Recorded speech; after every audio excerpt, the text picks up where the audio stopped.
Some of you have been sending in your messages, your videos. Keep them coming. I want to see, just show us you talking to those people who are working very hard to keep all of us safe. So today, we'll take you to the front line and we're bringing you an appeal by the health workers urging you to stay at home and stop the spread of coronavirus. We'll also bring you a passionate appeal by one of our frontline workers, a military officer, when he took time to advise one of the many trotros plying the streets of Accra.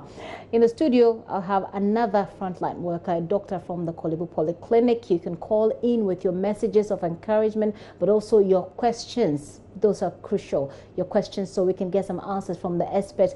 Let's start off with the appeal by the doctors asking you to stay at home.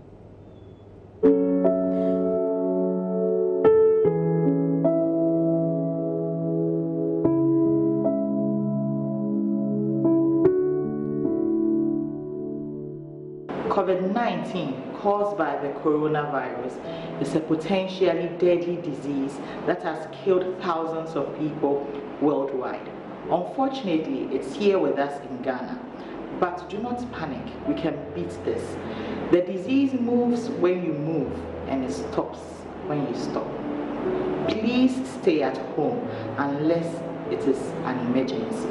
Apomudinfo adwumayefo ye boy ye homodin bia se ye betu yare yase nanso yehia momoa ye besre senche ye nansan na ofri amanone abaye man mu ha ana so ye obi a oni obi ofri amanone edi nsa woso nansan ana so se bia na yare COVID-19 wa ben obi a wanya bia ye besre se tinafie frɛ apomudin adwumayefo na yebeba abehwe noni wo koji nye ka shi agbe noni yo minji ka le noni bodenche o fambekeba alo le mu ko ne jegbe fami keba alo ke mu ko ni na hilane enye noni wo koji tashia kono cha numbers ne ni your screen ne shishi. All right, so those are some of the doctors there urging you to stay at home. I have here in the studio Dr. Gordon Amoh is one of our frontline workers, specialist family physician from the Department of Family Medicine Polyclinic, Korle Bu Teaching Hospital, the Korle Bu Polyclinic. He's in the studio today so we can together celebrate people like him and ask questions on your mind. So do bring us some of your messages now, share it with him. Dr. Amoh, thank you so much for coming. Thank you for having me. Right. So first of all, I just want to get it clear. When we say frontline workers, a lot of people seem to have a bit of a misconception. Maybe we're getting it wrong, but maybe we can operationalize it as well. Yeah. Who are your typical frontline workers in cases like this? All right. Thank you once again, and thank you for having me. So usually for the health sector, when we talk about frontline health workers, we are referring to the backbone of a health system. And these are individuals who provide direct services that go a long way in helping in managing our patients. Okay. So we are looking at people like doctors, we are looking at nurses, pharmacists, and these are people who are critical staff. Okay. And help in the performance of the health system. Okay. So those are the frontline workers. In your experience and from what we're seeing right now, there's a lockdown. Yep. We're having security personnel go out there. Yep. I've seen some of them wearing masks, some of them wearing gloves, some of them not wearing at all. Yeah. Would you put them in that space as frontline workers? Yes, because these are people who are all, fighting together. We are fighting a common enemy, that is COVID-19. So the security people, anybody who is playing a role, critical role, to ensure that we are able to, achieve our ultimate goal, can be classified as a frontline worker. But when we talk specifically about the health sector, then we are looking at this cadre of health professionals that I mentioned earlier. Okay, so I'm not wrong. Okay, please go ahead. The other thing too is that usually there is a misconception that frontline health workers, especially in the context of COVID-19, maybe you're looking at people who are just managing confirmed cases. Okay. But any individual in the health system who is playing a particular role in identifying, even these patients is a frontline worker. So if I take, for example, my facility is not a treatment center, but we see cases who are suspected cases, and then we call the task force, they take the sample and all of that. So you all have these suspected cases? Yeah, I have. Then I should have done Skype with you. But okay, I'm going to take a very quick break, and when I come back, I want you to give us a call, okay? The number is 0302-211-691. That's 0302-211-691 or 0302-211-692. We'll put the number on the screen. I'll take a very short break. I'll be right back. Do stay with us.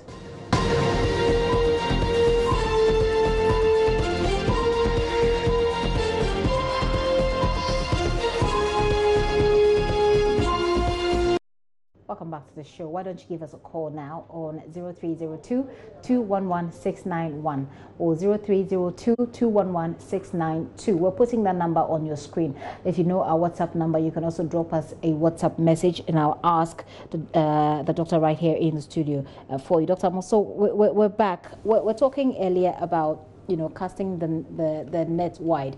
Yeah. Yesterday we played on this Frontline our HR manager, who for him, he says, cleaners are all involved. People, and I was just saying today, people who are still selling food because they come in contact with people, they're exchanging money, all of that. Will you put all of them in that bracket, or will it be far-fetched? Well, it depends on what your target is. Okay. But for me as a health worker, I appreciate the role of everybody, the security people, those who are providing food and all of that. But if you're asking me about frontline health workers in the context of the health system, then I will limit it to doctors, nurses, and other cadre of health professionals who are playing that critical role. Okay. Yeah. I'm waiting to get some of those calls, but let me just take you through some of the messages that I have. This one says, it's not easy these days to have your, do not call this number, please. It's not easy these days to have your partner as a health professional working tirelessly to save lives in this era of COVID-19. Putting their lives in danger to save lives is something that we're always proud of. And as a family and friends of these frontline workers, we still love you and say thank you. How are your daily experiences with family and friends like? Has anything changed since COVID-19? Well, things have changed because we are supposed to ensure social distancing, and we are in unprecedented times. Personally, there are times when I come home, my kids want to come to me. I tell them that no, don't come to me. I want to go and have my shower first.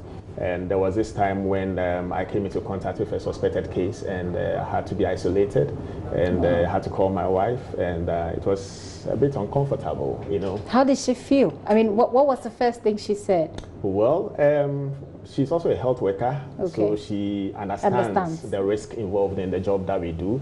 But naturally, you will be a bit concerned, but I was calm. And hopefully, when the results came, it came as negative, and that was a sign of relief for me. Okay. So we experience these things on a daily basis, and we are in a time whenever you go to work, you can't really tell which patients you will come into contact with. And especially for me as a family physician and a primary care provider, we see undifferentiated cases. That is, cases who come and it's like you will need to sort of find out whether they fit exactly the case definition. Okay. Exactly. I just need to interrupt you briefly because I've had Ibrahim staying on the line for some time now.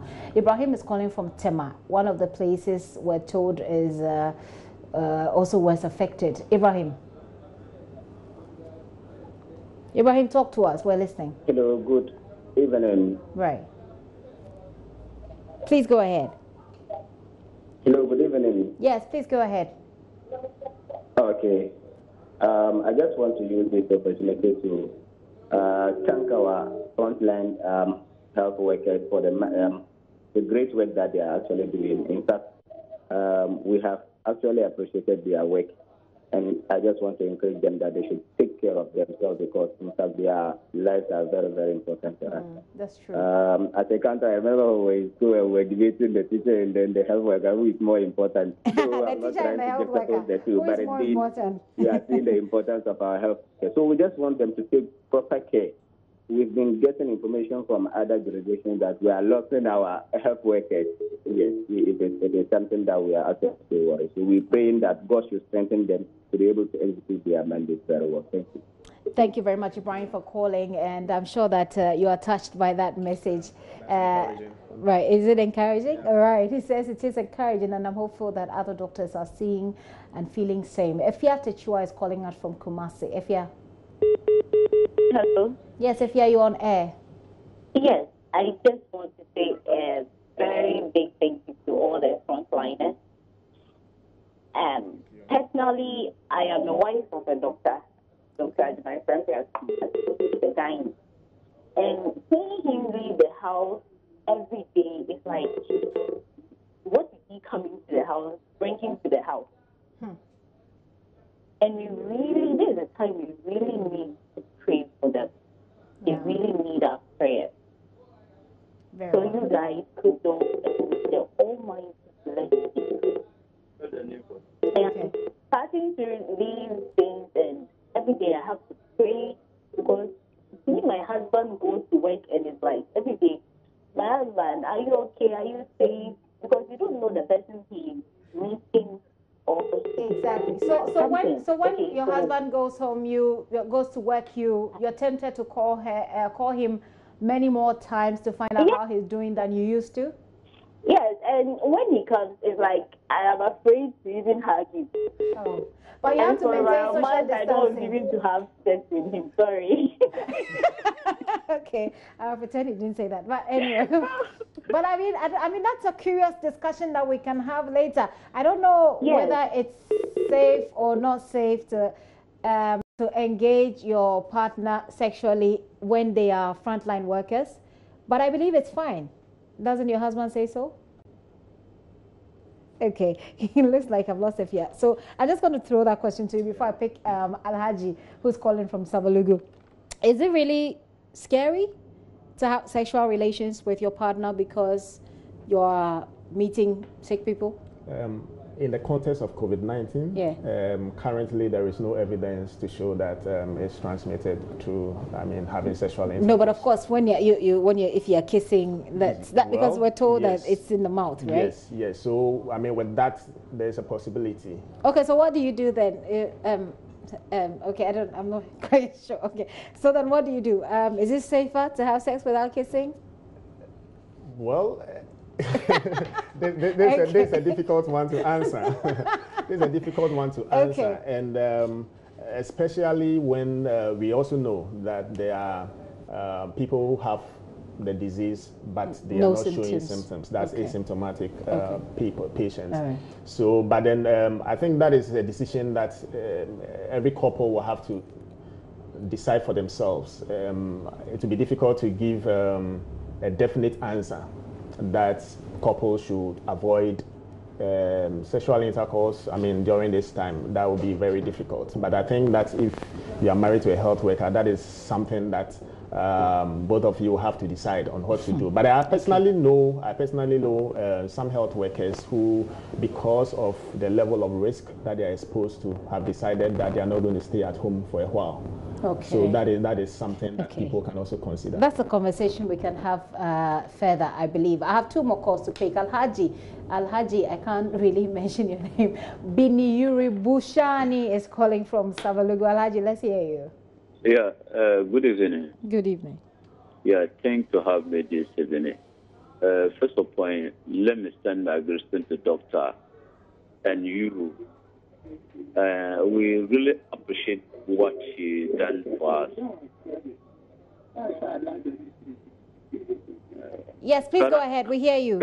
Can you hear me? I do hear you. Please go ahead. Yeah, well, I just want to greet you very well. All right. For the indication you give it to us for the Joy TV. I'm really watching your program always. Thank you. So I just want to greet you. Thank you very much, Alhaji. Keep watching and keep encouraging people close to you to observe social distancing, to stay far away from each other as possible, and tell people to stay at home if they have nothing doing in town. Okay, by our side, I think Tamale Mia has criticized people for Tamale. everybody see what is happening for Tamale. And because they don't announce if you're riding motor with your sister or your brother, and they should stop you and beat you. Is that what's happening in Tamale?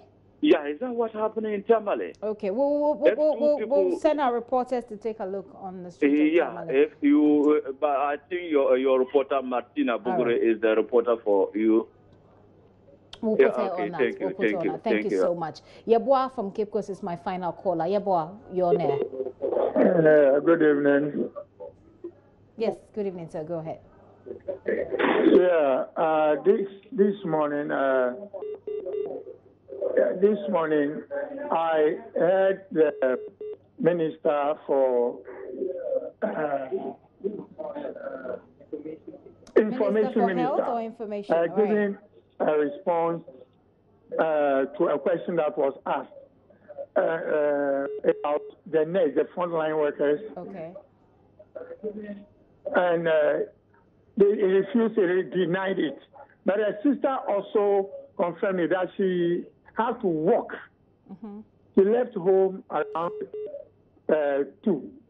She stood there for about 45 minutes. There was no vehicle come, so she had to walk from a place to Kolebu. And, so nurses are walking to work? To Kolebu from a house. It's a distance because there was no car, there was no vehicle. Okay. She stood there for over 45 minutes. And she couldn't get so I don't know, but what I remember the minister say was more about PPEs. I think what I heard him say was more about PPEs. He said that if you are in a health facility that doesn't have PPEs, there is a number you can call. I think that was 311. Sorry, it was 311 for you to call so that they'll follow up. They'll make the necessary follow-ups. But thank you very much, Yeboah, for calling. I said Yeboah was my final caller, but I think I do have Noah from the Volta region. We'll make that the final caller. Noah, you're on air. Yeah, good evening. Right, please go ahead. Please, I want to thank Dr. Amoh very well for his presentation. God really bless him. He keep on doing that. And secondly, to our Honorable Minister of Health, he made mention of DRP treatment. Please, I want to plead with them. When they want to establish, when they establish data, to worry those of us who are nowhere to do. You see, they'll focus on those DRP people, and we, the poor ones, will be left behind. But they shouldn't forget, all of us were in Ghana here, and they were struggling that Ghana is not good for them. So they imported a sickness into Ghana. So they shouldn't turn and look at them and live with the poor ones behind. Okay, so just to be clear, what he said, hang on, Noah. Just to be clear, what he said was that the Bank of Ghana has given them a part of their facility to use to manage the case. But what is going to happen is that the Bank of Ghana has said that place will be used for people, the bankers or people who work within the Bank of Ghana and VIPs. That's what he said. But go ahead and make your point. Wrap it up. Okay, well noted. That is what I was a bit worried. All right. But so he also talked about the available health centers that can manage this situation as we pray that we won't get to the place where other countries have gotten to and are really suffering. Okay. Yeah? Noah, thank you for calling. Noah is calling from the Volta region. So a lot of people have a lot of love for our frontline workers, but we do appreciate that there are challenges. Everybody else has their challenges, and we've seen what's happening in Italy. I mean, every now and then people will come out on the windows to, clap for them and all that. I wonder how your colleagues and yourself feel about it. Does it make the work any easier?